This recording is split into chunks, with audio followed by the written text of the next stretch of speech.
नमस्कार, मी हर्ष सावंत. न्यूज 24 मराठीमध्ये आपलं स्वागत आहे. तर चला वळूया आजच्या महत्त्वाच्या घडामोडींकडे. भुजबळांना ठाकरे गटात घेण्यास विरोध केला असून लालसगाव ठाकरे गटाच्या पदाधिकाऱ्यांच्या बैठकीत हा निर्णय घेण्यात आला. राष्ट्रवादी अजित पवार गटाचे ज्येष्ठ नेते व मंत्री छगन भुजबळ यांना शिवसेना ठाकरे गटात घेण्यास लालसगाव येवला मतदारसंघातील शिवसेना पदाधिकारी व कार्यकर्त्यांनी कडाडून विरोध केला असून लालसगावमध्ये माजी आमदार कल्याणराव पाटील व तालुका प्रमुख शिवा पाटील सुरासे यांच्या नेतृत्वाखाली झालेल्या लालसगावमधील शिवसेना पदाधिकारी यांची बैठक संपन्न झाली.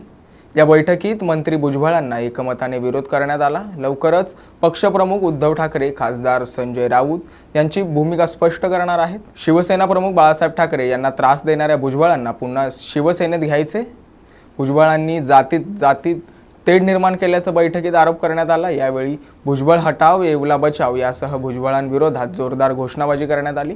जी अस्वस्थता निर्माण झालेली आहे की भुजबळ साहेब हे सेनेत येत आहे आणि त्यांना विरोध करण्यासाठी आणि आमचे जे पक्षप्रमुख आहे आदरणीय उद्धवजी ठाकरे यांना कळविण्यासाठी आज ही बैठक बोलवली आहे की कोणत्याही परिस्थितीत आपण भुजबळांना या ठिकाणी सेनेत घेऊ नये.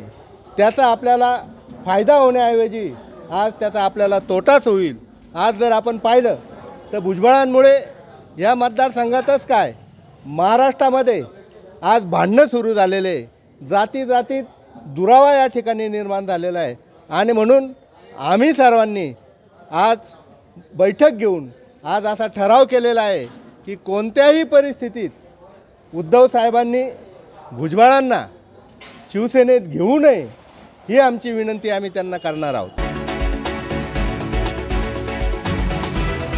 आदित्य ठाकरेंच्या वेळी आम्ही पाठिंबा मागितला नव्हता असे खासदार अरविंद सावंत यांनी स्पष्ट केले आहे. त्यावेळी अरविंद सावंत म्हणाले, मला त्यांच्याबद्दल भाष्य करावं असं वाटत नाही असे म्हणून बोलणं टाळलं. तसेच आदित्य ठाकरेंच्या वेळी आम्ही पाठिंबा मागितला नव्हता, तुम्हाला अडकवून बिनशर्त पाठिंबा घेतला आहे हे लक्षात ठेवा.